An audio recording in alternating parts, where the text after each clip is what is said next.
Hey guys, welcome to my channel. आज मैं आप लोग के साथ gangster mafia king dark obsession का पार्ट 3 शेयर करने जा रही हूँ। So let's continue. हमने पिछले पार्ट में देखा था कि ते जंगू को ही बोलता है, जिससे जंगू को इतना गुस्सा आता है कि वो सीधा ते के फेस पर एक स्लैप कर देता है और ते सीधा जाकर मुंह के बल नीचे गिरता है और रोने लगता है। और जंगू ते के हेयर को ग्रैब करता है और कहता है, फिर से अगर तुमने मुझे ह्यूं बोला ना तो तुम्हारी खैर नहीं। ऐसा कहकर उसको उठाकर अंदर लेकर जा रहा होता है। ते कहता है, प्लीज़ प्लीज़ किंग, मुझे छोड़ दो, मुझे जाने दो, मैंने कुछ नहीं करा है, मैं आपको नहीं जानता, प्लीज़ किंग मुझे छोड़ दो। जंगकुक एक भी नहीं सुनता, सीधा अंदर लेकर आ रहा होता है। अंजुमा भी देख रही होती है तो ते हेल्प करने के लिए कहता है, प्लीज़ प्लीज़ आंट मुझे बचाओ, मेरी हेल्प करो। बट उस मेंशन में कोई भी जंगकुक के खिलाफ कुछ भी नहीं बोल सकता। सब अपना सर नीचे करके खड़े हुए थे और अजुमा भी अपना आंखें नीचे कर लेती है और ते बस चीख रहा होता है, चिल्ला रहा होता है, प्लीज़ मेरी हेल्प करो, कोई मुझे बचाओ, इस मॉन्स्टर से कोई मुझे बचाओ। जंगकुक जब ये सुनता है तो ते की तरफ गुस्से से देखता है तो ते कहता है, किंग मुझे जाने दो, मैंने कुछ नहीं करा, आपका आप ऐसा क्यों कर रहे हैं, मुझे जाने दो। तो ते बस ऐसा करके रो रहा होता है और जंगकुक ते को अंदर लेकर आता है और बेड पर फेंक देता है और अपने क्लॉथ रिमूव करने लगता है। ते उठकर भागने लगता है। जंगकुक फिर से ते को एक स्लैप करता है तो ते फिर से मुंह के बल बेड के ऊपर गिरता है और कहता है, प्लीज़ किंग मुझे जाने दो, मैंने कुछ नहीं करा है, प्लीज़ मेरे साथ कुछ कुछ मत कीजिए आप, मैंने कुछ नहीं करा है, मुझे हर्ट मत कीजिए। उसके माउथ से ब्लडिंग निकल रही होती क्योंकि जंगकुक ने जो स्लैप किए होते उससे ते का पूरा जबड़ा हिल गया होता है तो उसके लिप्स के कॉर्नर से ब्लड हो रहा होता है और ते के चिक्स पर भी जंगकुक के फिंगर के निशान पड़ गए होते हैं, जो इतना फास्टली और इतना स्ट्रांगली ते को उसने स्लैप किया होता है। तो उसकी वजह से ते की लिप्स से बहुत ज़्यादा ब्लड निकल रहा होता है और ते कह रहा होता है, प्लीज़ मुझे छोड़ दीजिए प्लीज़। और ऐसा कहकर वो रो रहा होता है और बेड के ऊपर क्रॉल करके पीछे जा रहा होता है। बट जंगकुक आता है, अपनी शर्ट उतार कर फेंकता है और अपनी टाई भी लूज निकाल के फेंक देता है और सीधा बेड पर क्लोर करते हुए आता है और ते की लेग्स को खींचता है ज़ोर से अपनी तरफ और ते के हेयर ग्रैब करता है और कहता है, तुम इस मेंशन से कभी बाहर नहीं जा पाओगे, तुम पर अब मेरी नज़र पड़ चुकी है और तुम अब से सिर्फ मेरी प्रॉपर्टी हो, सिर्फ द जियोन जंगकुक की, द माफिया किंग की, तुम सिर्फ मेरी प्रॉपर्टी हो। ऐसा कहकर वो ते के लिप्स पकड़ लेता है और उसको ज़ोर से बाइट करने लगता है। किस तो वो कर नहीं रहा होता है, उसको बाइट कर रहा होता है ज़ोर ज़ोर से और ते बस उसको उसके चेस्ट पे मार रहा होता है, उसे दूर कर रहा होता है। और गाइस, इसका हॉट पार्ट आपको मेरे टेलीग्राम चैनल पर मिल जाएगा एंड लिंक मेरे बायो में है, तो आप वहाँ से ज्वाइन हो सकते हो। एंड हम मॉर्निंग का सीन देखते हैं कि मॉर्निंग में जंगकुक उठता है और देखता है कि ते को उसने टाइटली हक करके सो रहा होता है और ते बहुत ही ज़्यादा बुरी हालत में था। उसके फेस पर थप्पड़ के निशान थे, उसके माउथ से ब्लडिंग हो रही थी और उसकी पूरी बॉडी पर बाइट करने के और स्लैपिंग करने के निशान थे और बाइटिंग के, सकिंग के।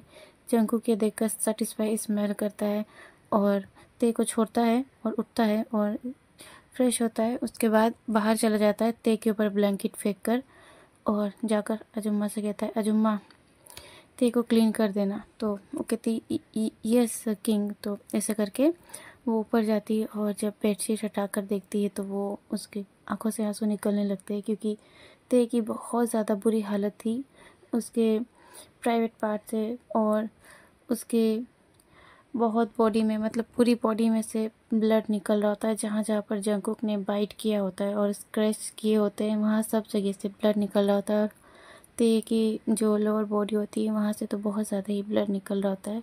अजुमा देखकर उनकी आंखों में से आंसू निकलने लगते हैं और कहती है, ये किंग को क्या हो गया है, वो इतना ज़्यादा मॉन्स्टर कब से बन गए, क्या हालत कर दी है उन्होंने इस बच्चे की।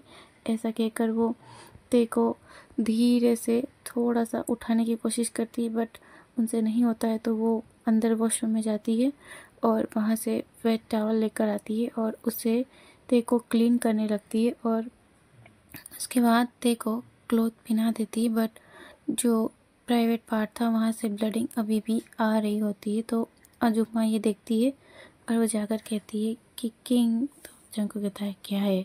तो कहती है कि वो यंग मास्टर की लोअर बॉडी से ब्लडिंग आ रही। जंगकुक कहता है, हाँ। तो कहती है, वो नहीं रुक रहे। तो जंको कहता है ठीक है, हमारे प्राइवेट डॉक्टर को कॉल करके बुलाओ। तो वो कहती यस किंग। फिर वो जाती है, डॉक्टर को कॉल करती है और कहती है कि किंग ने बुलाया है, मेंशन आ जाओ। तो डॉक्टर कहता है ओके ओके मैं अभी आता हूँ।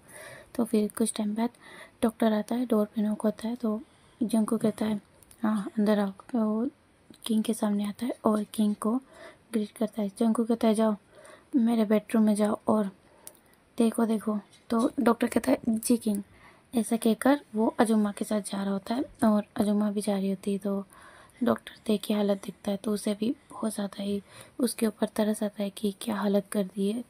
ते के पूरे फेस पर थप्पड़ के निशान थे और उसके पूरे लिप्स बाइट करने की वजह से वो बहुत ज़्यादा ही कट गए होते, तो उनमें से भी ब्लडिंग अभी भी निकल रही होती। तो डॉक्टर ये सब देखता है और एक गहरी सांस लेता है। उसके बाद फिर लिप्स पर दवाई लगाता है और जहाँ जहाँ पर चोट लगी है, जहाँ पर खरोंचने के निशान थे, सब जगह पर वो दवाई लगाता है। और जब इंटरनल बॉडी को देखता है तो वो बहुत ज़्यादा ही डर जाता है। वो कहता है कि इनकी इंटरनल बॉडी बहुत ज़्यादा हर्ट हुई है, इनके साथ बहुत ज़्यादा फास्टली और रफली किसी ने रेप करा है। तो अजुम्मा कहती है कि किंग ने किया था नाइट में ऐसा।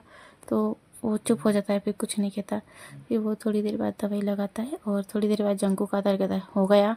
तो डॉक्टर कहता है जी किंग हो गया और ये उठ जाएंगे तो इन्हें ये मेडिसिन देनी है। जंकू कहता है ऐसा कहने के बाद जंकू कहता है ठीक है अब जाओ यहाँ से। तो वो दोनों किंग को ग्रीट करके चले जाते हैं। अजुमा भी चली जाती है। जंकू कहता है और ते को देखता है, कहता है बेबी बॉय तुम एक रात में ही तुम्हारी ये हालत हो गई तो तुम्हें इस मॉन्स्टर को, इस ईवल को तुम्हें रोज़ झेलना है तो तुम्हारी क्या हालत होगी। तुम अब बचोगे नहीं। तुम पर the Jeon Jungkook the mafia king gangster की नज़र पड़ चुकी है और अब से तुम मेरी प्रॉपर्टी हो, चाहे कुछ भी हो जाए। मैं तुम्हें कभी इस मेंशन से बाहर नहीं जाने दूंगा। तुम अब से द जियोन जंकुक के एक स्लैब बनकर रहोगे, सिर्फ और सिर्फ एक स्लैब। दूसरी तरफ हम यूंगी को देखते हैं जिसका रो रो कर बुरा हाल हो गया होता है। उसको उसका भाई नहीं मिल रहा होता है। 24 आवर हो गए होते हैं लेकिन पुलिस को भी अभी तक पता नहीं चल रहा होता है कि ते आखिरकार कहाँ गया। दूसरी तरफ यूंगी बहुत ज़्यादा रो रहा होता है और हम नेक्स्ट सीन में देखते हैं कि जिमिन के जो फादर होते हैं उन्हें कुछ पता चलता है कि जो बॉडीगार्ड होते हैं उनके घर के वो सारे बेहोश मिले थे। तो उन्हें इस बात से अंदाज़ा हो जाता है कि ये लापता का केस नहीं है, ये किडनैपिंग का केस है। वो जब जिमिन को कहते हैं कि ते का कोई दुश्मन था या उसकी ब्रो का, उसके यूंगी भाई का, तो कहते नहीं फादर, ये दोनों तो बहुत सीधे हैं और ते तो यहाँ था भी नहीं, वो तो अब रोड गया था उसकी पढ़ाई करने के लिए, वो कल ही आया है। तो उसके फादर कहते हैं कि ये ऐसा कैसे हो सकता है कि इन दोनों का कोई दुश्मन नहीं, उसके बावजूद कोई उसके भाई को किडनैप करके ले जाए। जिमिन सुनता है, कहता क्या किडनैप? तो उसका डैड कहता है हाँ, किसी ने ते को किडनैप करा है। जो हमारे घर के कैमरे थे उन सबको भी किसी ने डिस्ट्रॉय कर दिया है और हमारे जितने भी बॉडी गार्ड्स थे वो सारे बेहोश पड़े हुए थे और इसी से मुझे अंदाज़ा लग रहा है कि किसी ने किडनैप करा है। तो जिमिन कहता है कि ते तो डैड वो तो कल ही आया है ना, उसका तो कोई दुश्मन नहीं है, ना ही यूंगी का है। तो जिमिना के डैड कहते हैं कि मैं समझ गया हूँ, वो ते के लिए नहीं आया था, जो भी था वो तुम्हारे लिए आया था। ये सुनकर जिमिन हैरान था, कहता है क्या? तो जिमिन कहता है कि डैड मेरा भी कोई एनिमी नहीं है। तो उसके डैड कहते हैं हाँ मैं पता लगा रहा हूँ कि ते को आखिर किसने किडनैप करा है। तो जिमिन कहता है डैड प्लीज़ जल्दी करो, यूंगी की रो रो कर हालत ख़राब है। दूसरी तरफ जिमिन जाता है और यूंगी को कंफर्ट करता है, उसे हक करता है, कहता है यूंगी प्लीज़ तुम शांत हो जाओ, ते मिल जाएगा, उसे कुछ नहीं होगा, फादर ढूंढ रहे ना। तो शुगा कहता है जिमिन जिमिन मेरा मेरा बियर कहाँ चला गया, मेरा ते बियर कहाँ चला गया, वो कल ही आया और उसके साथ ये सब हो गया, उसको वो कहाँ जा सकता है, मुझे नहीं पता वो कहाँ जा सकता है, वो तुमसे मिलने आया था, मुझे कह कर गया था हियोंग मैं जिमिना से मिलने जा रहा हूँ, मैंने कहा था मैं उसे ड्रॉप कर देता हूँ, उसने कहा था ठीक है और मैं उसे ड्रॉप करके भी गया था लेकिन लेकिन मुझे आने में देर हो गई, मेरा बियर कहाँ गया जिमिन, जिमिन कुछ करो वरना वरना मैं खुद को कुछ कर लूँगा, अगर मेरे बियर को कुछ हो गया तो मैं खुद को कुछ कर